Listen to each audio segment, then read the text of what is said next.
오늘 이 시간에는 우리 고린도전서 1장 26절로 9절 말씀을 같이 통독했습니다. 제목을 열등한 자의 복음, 이런 제목을 정했는데, 창조주 하나님만이 우월하시죠. 창조주 하나님만이 세상 만물을 통치하시고 지배하십니다. 그래서 유일한 우월자는 바로 여호와 하나님 그 한 분 외에는 없습니다. 또 우리 인간은 하나님의 사랑받는 그와 같은 하나님의 형상을 받아서 지음받았지만은 우리 인간이 범죄했기 때문에 우리 인간은 총체적으로 급수가 떨어졌어요. 에덴에서는 하나님과 대화하는 신의 반열에 들었던 그러한 우리 인생인데, 범죄하고 에덴에서 쫓겨났어요. 열등한 존재가 되어버렸습니다. 죄인이 되었다는 이야기죠. 그러나 하나님께서는 타락한 우리 인간을 그래도 살려보시려고 하나밖에 없으신 독생자를 죽는 자리에 인카네이션, 성육신하게 하셔서 열등한 우리 인생들을 다시금 우월한 지위로 하나님의 신성을 받아서 다시금 천국 백성으로 삼아 주시기 위해서 이 땅에 오신 것입니다. 그래서 누구든지 예수 믿으면 멸망치 않고 영원한 생명, 천국의 후사가 되고 주인이 되고 신의 반열에 다시금 설 수 있는 참으로 특별한 존재로 우리들을 부르셨습니다.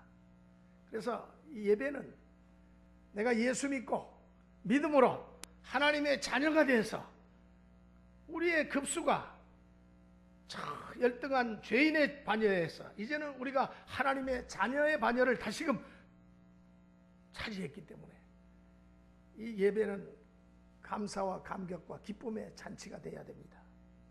그래서 가능하면 주일날 힘들지만은 우리 학생들이나 청년들이 좀 우리 찬양 인도할 때 많이 좀 나와서 잔치집 같이 그렇게 찬양을 같이 드려줬으면 좋겠어요. 우리 강도사님이 음성 좋고 참 노래도 잘하지만은 찬양도 잘하지만은 혼자서 하는 것보다는 여럿이 구원의 감사와 감격을 함께 나누는 그런 축제의 자리가 되면은 덜 썰렁할 것 같아요. 유대인들은 이 땅에 오신 예수님이 로마 나라를 쳐부수고 또 지금 유대 나라가 로마의 식민 통치를 받고 있는 그런 상황이니까 해방시켜줄 참으로 메시아 구원자라고 그렇게 기대했어요. 이 땅에 메시아 왕국을 건설해 주실 바로 그분이 아닐까 그렇게 기대를 했습니다. 그런데 우리 예수님께서는 그들의 기대와는 달리 나는 죄인을 구원하러 왔다, 이 땅에 왕 노릇하러 온 것이 아니다. 물론 왕 중에 왕이시지만은 우리 주님은 모든 사람을 위해서 이 땅에 하나님의 왕국을 세우기 위해서 오셨다 그랬어요. 그러니까 처음부터 예수님은 전통적인 사상과는 정반대되는 일을 말씀하고 그들에게 그것을 또 가르치셨습니다.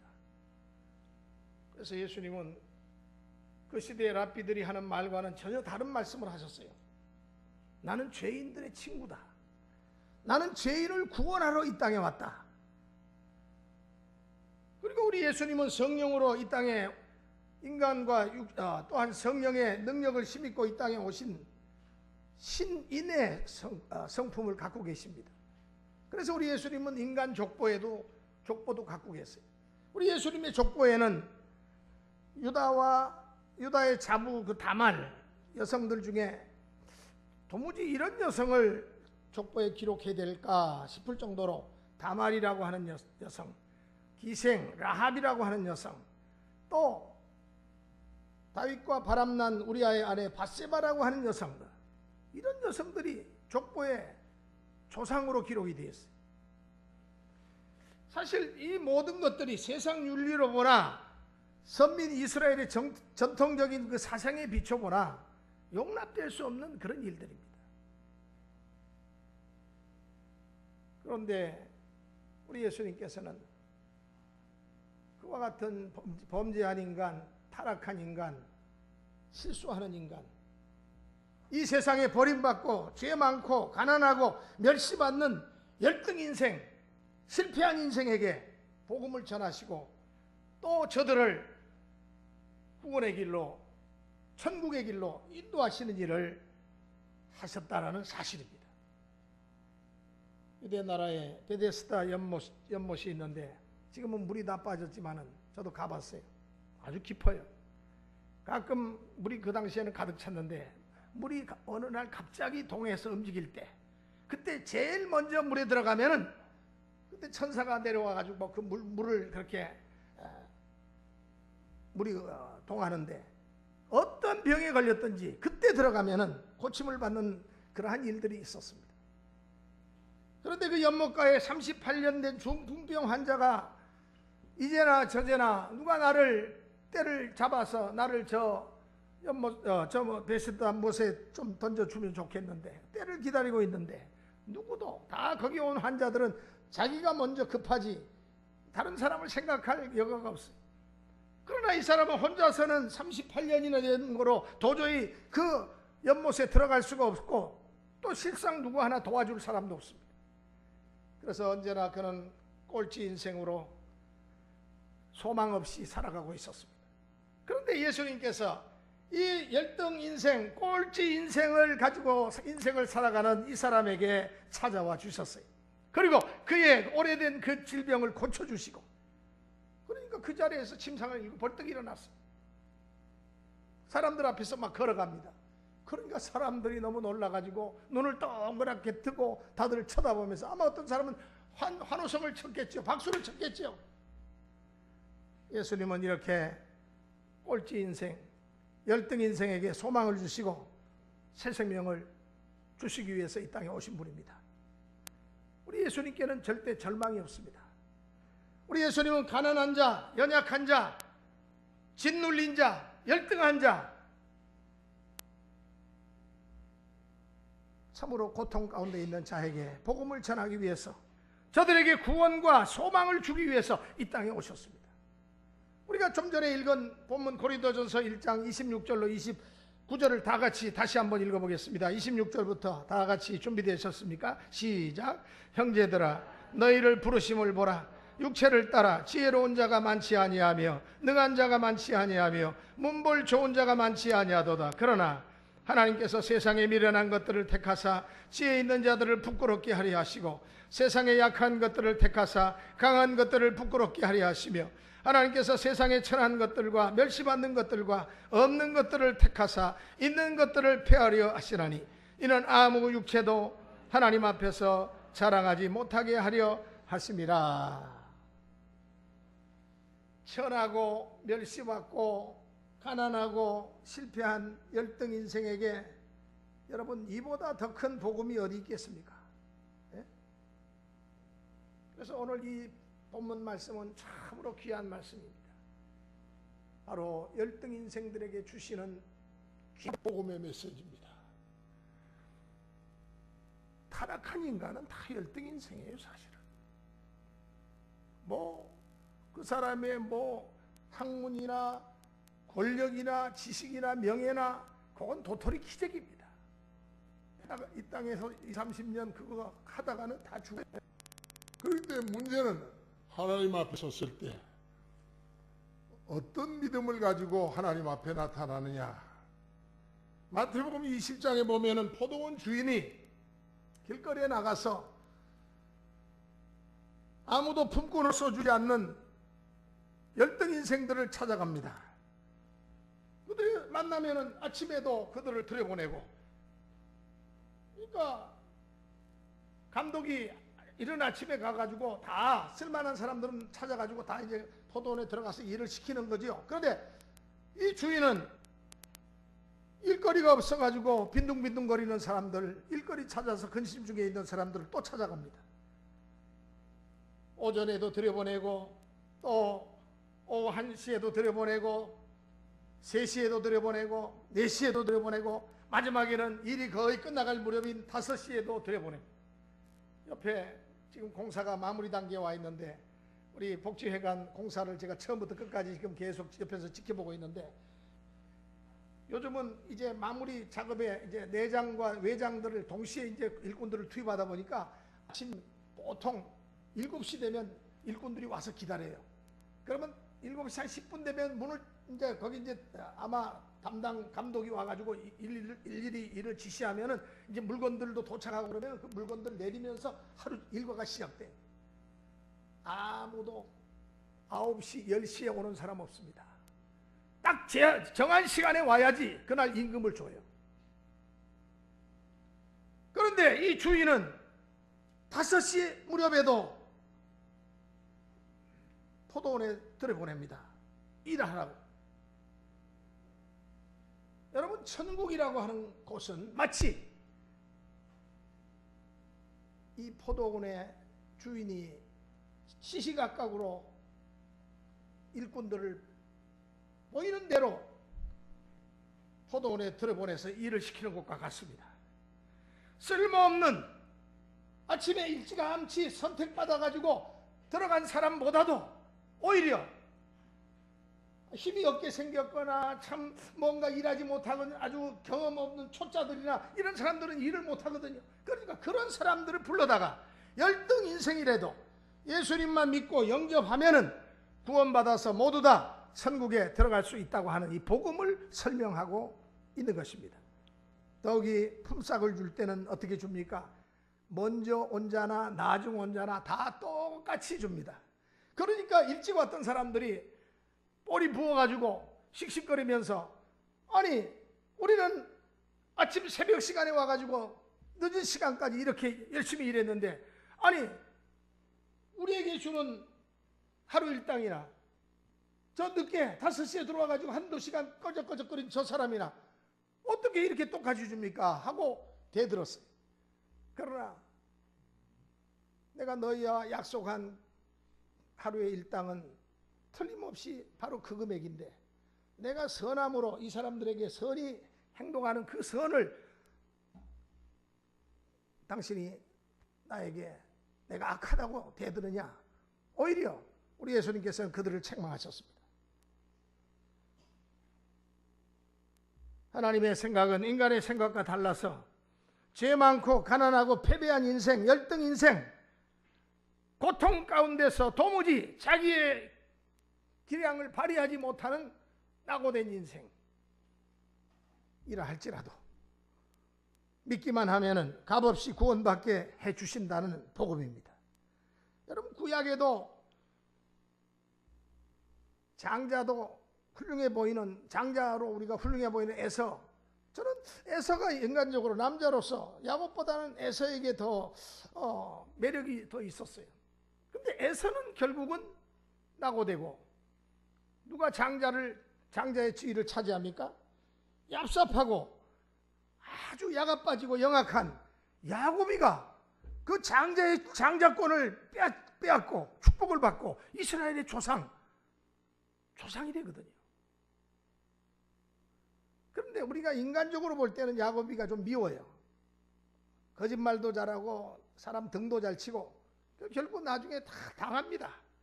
그리고 나중에 변화되잖아요. 그러나 그에게는 믿음이 있었어요. 비록 성숙한 믿음은 아니었지만 내가 하나님의 축복을 받아서 장자의 축복을 누리겠노라, 내가 하나님이 위로부터 내리시는 신령한 은혜를 힘입어서 내가 축복된 믿음의 삶을 살겠노라고 하는 그와 같은 믿음이 있었습니다. 신약에도 탕자의 비유가 그렇습니다. 큰아들 얼마나 묵묵히 듬직하게 아버지 집안에서 정말 힘든 일, 고된 일, 여러 가지 그 아버지가 시키는 일은 충성스럽게 감당하는 그 큰아들, 그러나 부모의 재산을 반 가지고 나가서 탕진한 작은 아들, 결국은 이 작은 아들이 더 사랑을 받는 것으로 성경은 표현하고 있어요. 사무엘이 사울왕의 후계자로 왕을 세울 때에도 마찬가지입니다. 이세 7 아들 중에 6 아들들이 쭈루룩 섰습니다. 사무엘이 가서 보니까 참으로 인물 좋고 키 크고 기라성 같은 번쩍번쩍한 아들들이 쫙 서 있으니까 다 하나님이 택하신 기름 부을 종 같아요. 그러나 하나님께서 장자도 아니고 둘째도 아니고 셋째도 아니고 다 아니다.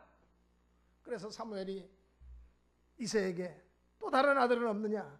예, 한 놈 막내가 있긴 한데 그 녀석은 자기 형들만 못합니다.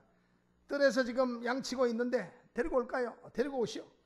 그래서 말째 7째 이 다윗을 데리고 왔는데 보니까 벌써 선지자는 알아보잖아요. 뭐 끓르고 몸은 뭐 정말 그 참 목동일 하면서 얼마나 냄새나고 보잘것없겠지만, 그러나 딱 보는 순간에 주님께서 벌써 말씀하십니다.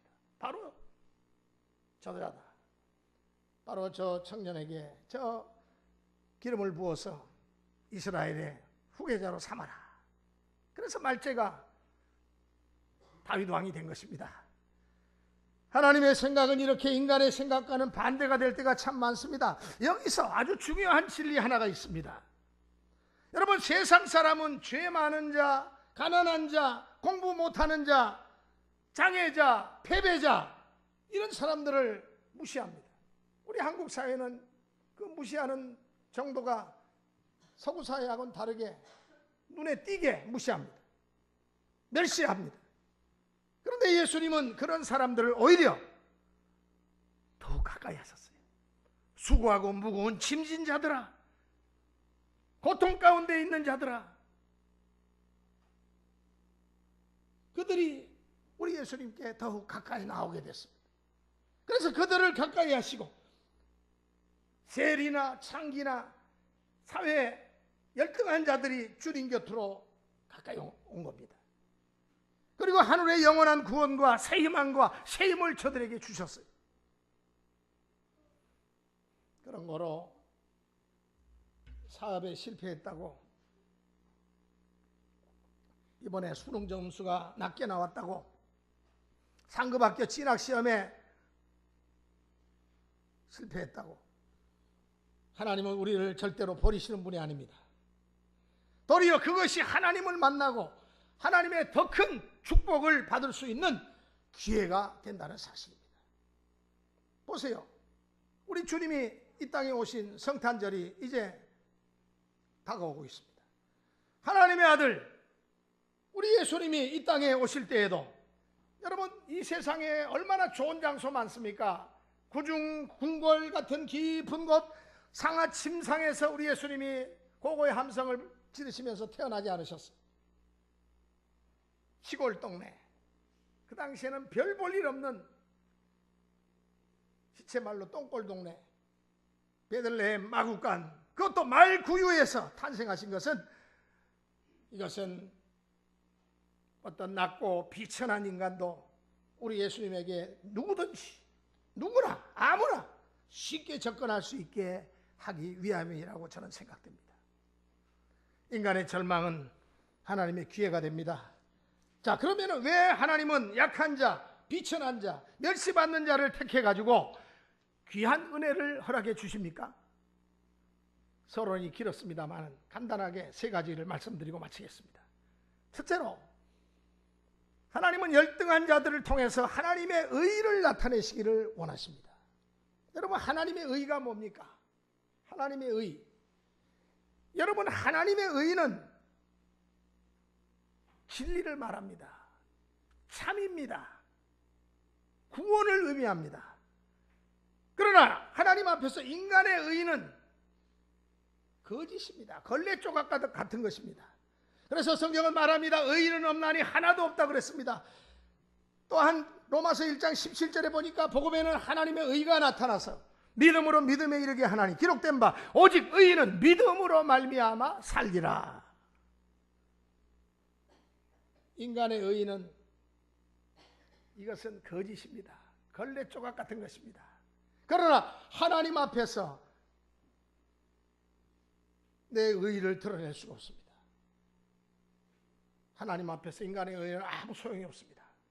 다 썩어 문드러지고 추악한 죄인이기 때문에 하나님의 다른 의의를 하나님께서는 우리 인간에게 나타내 보여주셨는데, 그 의의가 바로 우리 죄를 대속하여서 당신의 아들 하나밖에 없으신 독생자를 이 땅에 보내셔서 피 흘려 주실 바로 예수 그리스도, 그분을 믿는 자에게 주시는 하나님의 의입니다. 그것을 믿는 자들은 이것을 그 하나님의 그 의를 받는 자들에게 하나님은 칭의를 주시는 겁니다. 그 칭의라고 하는 것은 하나님께서 주시는 믿음으로 말미암는 의를 말합니다. 영어로는, 신학적으로는 justification by faith라고 합니다. 믿음으로 말미암는 의. 의라는 단어가 좀 어렵지요. justification이라고 합니다. 로마서 3장 11절로 24절에 보니까 우리 한번 로마서 3장 11절로 24절을 한번 찾아보겠습니다. 우리 다 같이 한번 로마서 우리 다 같이 3장 21절로 24절.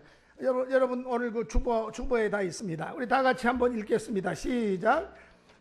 이제는 율법 외에 하나님의 한 의가 나타났으니 율법과 선지자들에게 증거를 받은 것이라. 곧 예수 그리스도를 믿음으로 말미암아 모든 믿는 자에게 미치는 하나님의 의인이 차별이 없느니라. 모든 사람이 죄를 범하였음에 하나님의 영광에 이르지 못하더니 그리스도 예수 안에 있는 속량으로 말미암아 하나님의 은혜로 값없이 의롭다 하심을 얻은 자 되었느니라. 아멘.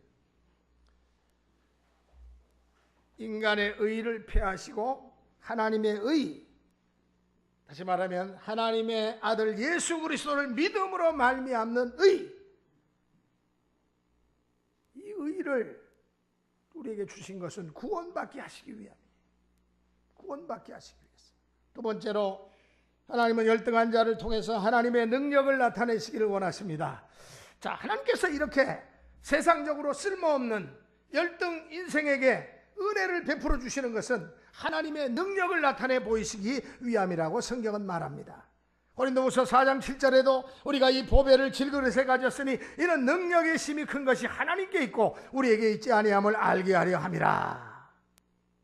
여러분, 만약에 보배를요 번쩍번쩍하는 금그릇에 담아 놓으면 그 보배는 그 금그릇 때문에 진가가 드러나지 않아요. 빛을 잃게 됩니다.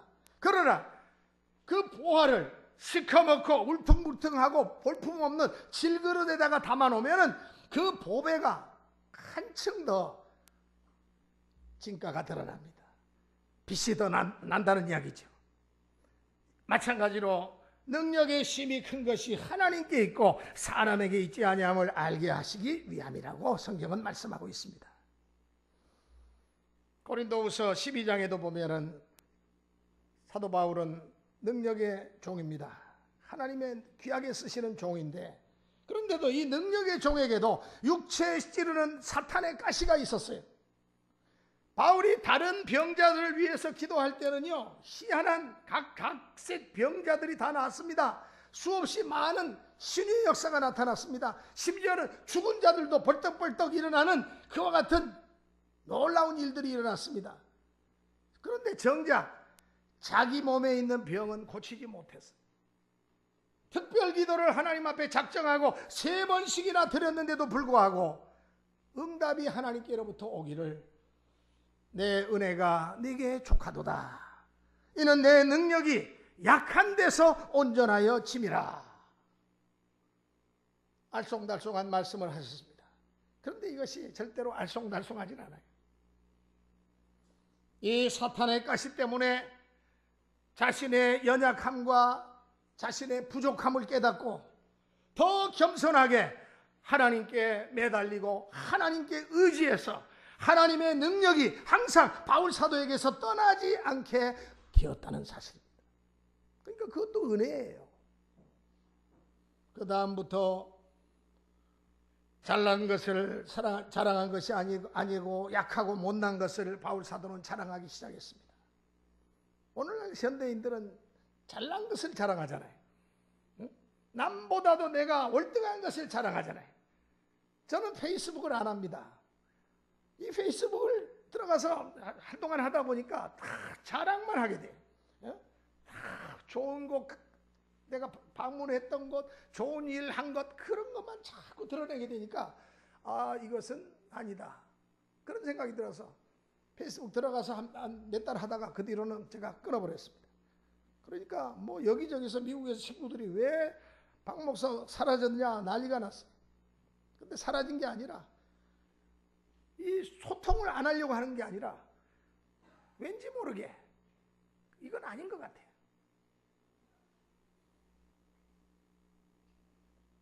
그러므로 내가 그리스도를 위하여 약한 것들과 능력과 궁핍과 핍박과 곤란을 기뻐하노니 이는 내가 약할 그때에 곧 강함이니라. 오병이어를 가지고 물고기 5마리와 보리떡 2개를 가지고 5,000명을 먹이시는 그 이적도 어떻게 일어났습니까? 큰 부잣집에서 맛있는 도시락을 많이 싸가지고 와가지고 그거 가지고 하나님 주님께서 이 기적을 일으키셨습니까? 한 가난한 집 어린아이가 시커먼 보리떡을 가지고 와가지고 물고기 2마리와 보리떡 5개를 가지고 그 자기 먹을 양식으로 가지고 왔다가 예수님이 못 잡수시는 걸 보고는 예수님께 드린 거예요. 그거 가지고 기적이 일어난 겁니다. 여러분, 우리 하나님의 능력을 열등한 인간의 약함과 부족함을 통해서 우리 주님께서는 나타내시기를 기뻐하십니다. 세 번째로 우리 인간의 절망이 하나님께 소망이 된다는 사실을 보이시고 우리 하나님만이 영광을 받으시기를 원하시기 때문에 우리 주님께서는 이와 같이 열등한 자들을 통해서 놀라운 역사를 이루십니다. 38년 된 중풍병자가 그 베데스다 연못가에 인생의 제일 꼴찌 인생에게 예수님이 찾아오셔서 그를 치유해 주신 것이 바로 인간의 절망이 우리 하나님께는 좋은 기회가 되고 소망이 된다는 것을 나타내기 위한 놀라운 주님의 손길이었다는 사실입니다.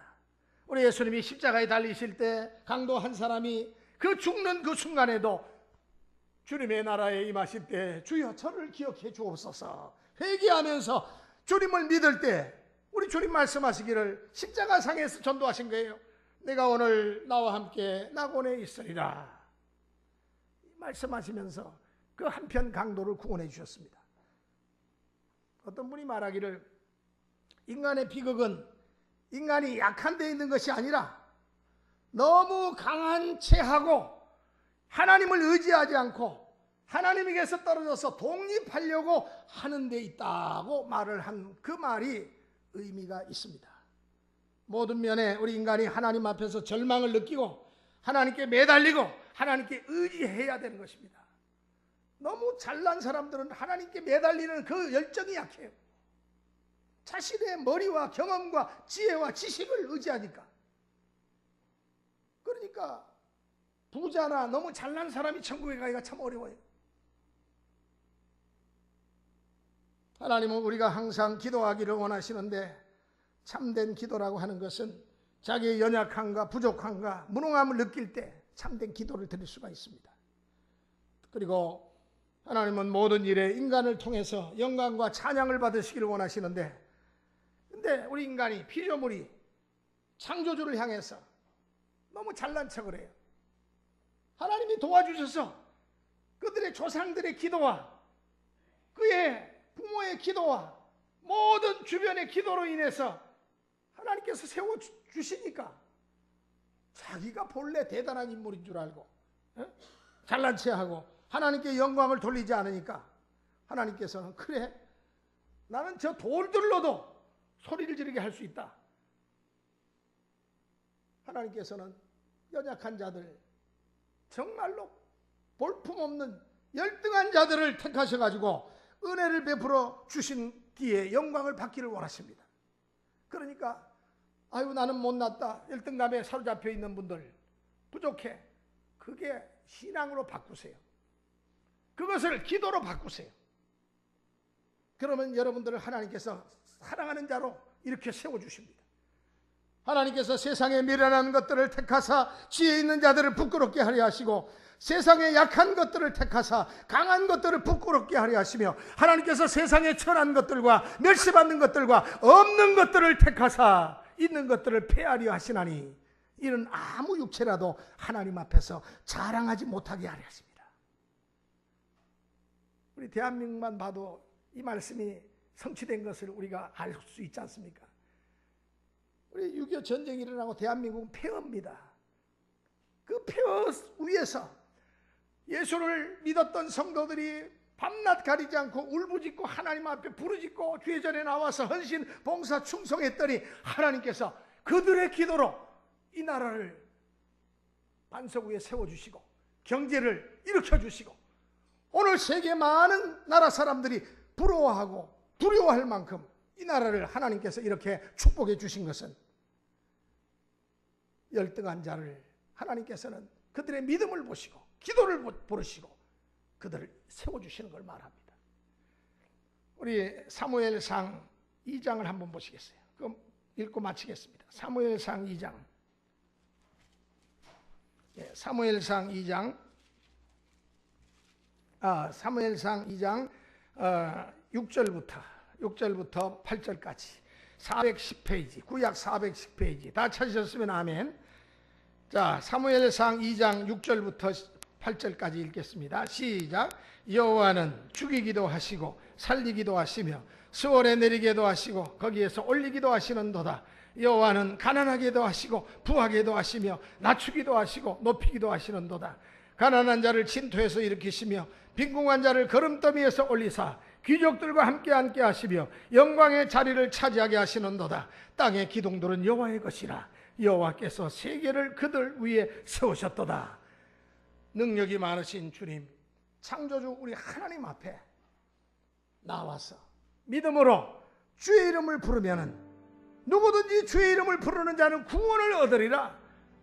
하나부터 10까지 모든 일에 하나님의 영광을 드러내는 믿음의 삶에 동참한 그와 같은 성도들은 비록 패배자였다 할지라도 무능했다 할지라도 열등 인생을 살았다 할지라도 절대로 하나님께서는 그들을 불쌍히 여기셔서 더 이상 좌절하지 않게 하십니다. 그래서 우리 예수님 안에서 이런 사람들이 하나님의 은혜와 능력과 축복을 받기에는 더욱 합당한 사람들입니다. 할렐루야. 우리 이 시간에 찬송가 우리 나의 안에 거하라, 우리 같이 일어나서 같이 부르시고 제가 기도하고 마치겠습니다. 나의 안에 거하라.